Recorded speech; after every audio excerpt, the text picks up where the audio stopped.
Yeah, you got to get it done. I think that we have a phone call for you already, Mike. There's somebody here online for Mike Ken. Yeah, right out of the gate here. So starting off strong, we have Sam from Oshawa. Sam, you have a question for Mike? Hi, guys. Thank you.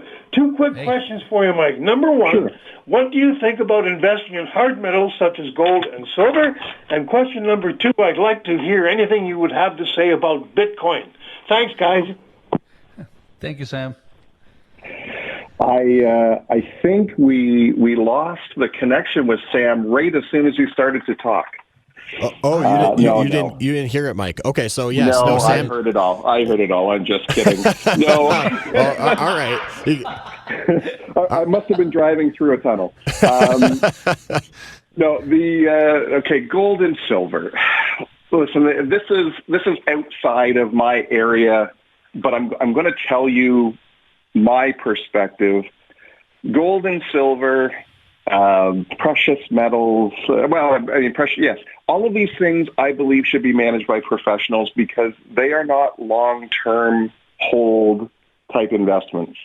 And the approach that I take to investing is that I want professionals managing my money and telling me, keeping an eye on the economy, the pulse on the markets, and making decisions on where money should be directed and through what assets my portfolio should be exposed. So there can be a portion of your portfolio that makes sense to be exposed in those areas, and I let the professionals make that call. What I find, and I suspect part of Sam's question here, there are a number of people who are looking to invest purely for speculation. They're gambling. And they keep their ear to the ground and watching places like Reddit and online forums, and they're looking for a way to make a quick buck. And so naturally, gold, silver, Bitcoin, they are top of a lot of people's minds because they've had some really good run-ups. Gold, obviously, has had a downturn in the fourth quarter. But anytime these instruments have a big surge, there's a lot more interest in investing in them. And the average person just does not get when and why they should be exposed to these assets. But if I look at long-term history, these are not things that I leave my money in long-term. They're units of timing. They're short-term instruments where you can make some profit. You have to get in and get out at the right time. And I just don't have the luck or the expertise to get that call right twice in a row. And that's what you need to do. You need to get in at the right time. You need to get out at the right time.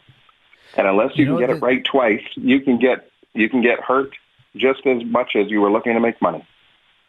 And this goes back to what you were saying before, Mike. The stock market, or the money markets for that matter, is the only business in which people run up to you and say, "Here, take my money," when the prices are high, and they wanna, stay out of the market when the prices are low.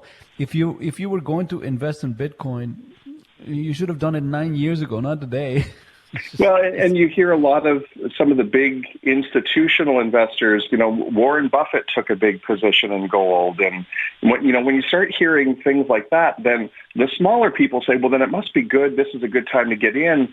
But by the time you're hearing about what Warren Buffett did, he did it a while back, and he would love for you to jump in and buy and run the prices up, and he will be the one to profit. But you won't hear that Warren Buffett is getting out until he's out, and you're the one left holding on to the asset when it's gone down in value. So I don't play in that world at all with my own money. If you are going to do it, if you're going to invest in gold, silver, Bitcoin, these type of markets that can be speculative in nature and highly volatile in the short term, please do it with money you can afford. Never even mind money you can afford to lose. Money you can afford to go backward. Money you can afford, or you don't need for that money to make a consistent return. Play money. Play money. That's what I would suggest.